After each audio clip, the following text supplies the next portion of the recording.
Hello mga Marcy, magandang araw sa inyong lahat. Tara at samahan nyo ko. Magpapagawa nga ako kay Arnel ng papag dito sa labas. At heto nga, kunwari kumakain ako. Pero ang totoo, binabantayan ko siya. Baka kasi iwanan na naman at sabihin, mamaya na niya gagawin. Ganon nga kasi ang nagiging tema namin kapag inuutusan ko siya. Pasok sa kabilang tenga, labas sa kabilang tenga. At heto, habang nagbabantay ako, binalikan ko na tong halaman na inaayos ko kagabi. Kasi nga hindi ko siya tapos, sinalin ko na nga rin sa ibang lalagyan yung halaman na nasa Wilkins para naman magandang tingnan. Heto nga, natapos na ako, kaya dediretso ko na siyang wawalisan. Habang si Arnel naman, ipinagpapatuloy ang kanyang ginagawa. Bulong pa nga siya ng bulong kasi ang akala niya upuan lang ang ipapagawa ko, hindi niya alam na papag. Siyempre, for the bantay lang ang inyong foreman para lang matapos. Nag-offer nga ako mga Marcy maging labor, ang kaso pinaaalis ako. Marunong pa raw kasi ako sa gumagawa. Pero syempre, hindi ako aalis para masunod ang gusto ko. At saka kilala ko nga rin si Arnel. So, for the bantay-bantay lang ang Marcy nyo. At habang gumagawa naman siya, ito namang aking tatlo,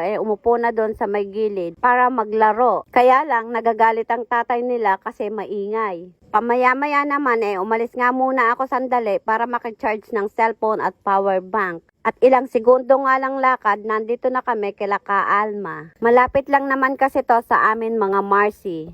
At nung pinapasok nga kami ni Ka Alma, nadaanan namin yung alaga niyang aso. Kaya binidyohan na dahil na-curious sa laki. At heto namang si Stephanie ko, kadarating lang nakapaglaro kagad sa dalawang aso. Napakahilig nga netong si Stephanie ko sa mga aso. Ngayon niya nga lang nakita pero parang maamo na sa kanya. Habang nagkukwentuhan nga kami ni Ka Alma, nakikipaglaro sa aso si Stephanie. Nung pauwi naman kami, nadaanan ni Alexis yung siniguelas, sukat ba namang videohan pa? Kasi naman, kumuha si Stephanie ng bulaklak doon sa may tapat ng siniguelas, kaya dinaanan na ni Alexis. Ng camera pala. Nung malapit na nga kami, nakita ko si Arnel, tapos na yung kalahati ng papag na ginagawa niya. Kaya hindi ko na binantayan. Ang ginawa ko, kumuha na lang ako ng puso para ulamin namin ng tanghalian. At may nakuha nga akong 3 peraso. Ang gagawin ko nga lang dito mga Marcy, iihaw ko at gagawin kong kinilaw. Lalagyan ko lang siya ng sibuyas, toyo, kalamansi. Heto nga at iniihaw ko na siya. Isinabay ko na nga rin yung talong na nakuha namin kagabi.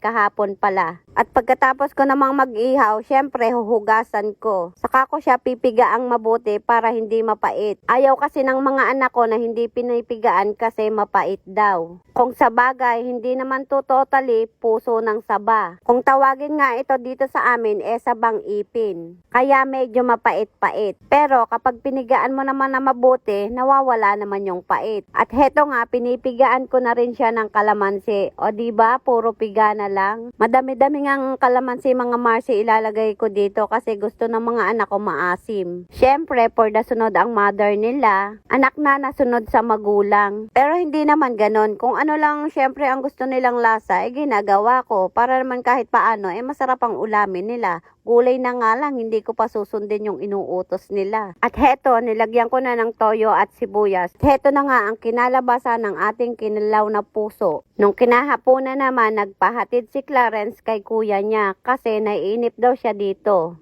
Papanong hindi maiinip? Lowbat ang cellphone niya. Sumama na nga rin si Bea at ang kanyang anak kasi papasok din naman si Jello. At pagkapasok ko pa nga lang, inabot na kaagad sa akin ni Mitskon ang kanyang pasalubong. Kala ko nga mga Marcy nung una alkansyahan, yun pala pagkain. Pagkapahinga ko nga sandali, dumiretso muna ako kila Abigail. Siyempre, konting kwentuhan at habang nagkukwentuhan kami, dumating naman si Tita Lydia. Wala kasi si Tita Lydia nung pagdating namin. Kasi hinatid sila nanay sa Hagonoy at pamaya-maya lang din nagpaalam na rin kaming uuwi. At habang naglalakad naman kami, itong si Stephanie ko panayang pakikipagharutan sa akin. Ilang segundo nga lang nilakad namin, nandito na kami kila Michael. At heto, nakipaglaro na nga si Angelica ko kay kuya niya Miko at kay ate Michael niya, pati na rin kay tita niya. Habang si Michael naman nagluluto ng pinangat na isda. Di ko nga mga Marcy alam kung anong tawag sa isdang to. Pero alam niyo mga Marcy, paborito ko to.